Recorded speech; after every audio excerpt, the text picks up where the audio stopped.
చెప్పు సార్. నా పేరు అఫ్జలు. నేను పుట్టుకతో పూర్తి హ్యాండిక్యాప్ సార్. నాకు గతంలో 90% ఉండేది.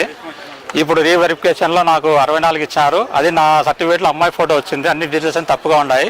దీన్ని సవరించాలని పొద్దుటూరు హాస్పిటల్ సూపరింటెండెంట్ గారిని అడిగితే నాకు సంబంధం లేదు, ఫోటో అయితే 2 గంటలు చేంజ్ చేస్తా కానీ మీ పర్సంటేజ్ గురించి చేంజ్ చేయడానికి మాకు అవకాశం లేదంటున్నారు.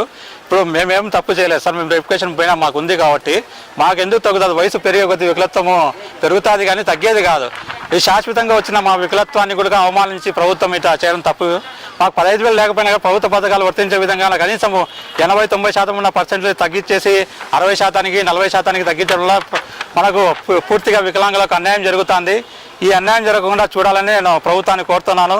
వీలైతే ఇలాంటి వాళ్ళకి అందరికీ మళ్ళీ మాలాంటి అన్యాయం జరిగిన వాళ్ళకి రీవెరిఫికేషన్ చేసి 100% న్యాయం చేయాలని కోరుతున్నాము ప్రభుత్వాన్ని.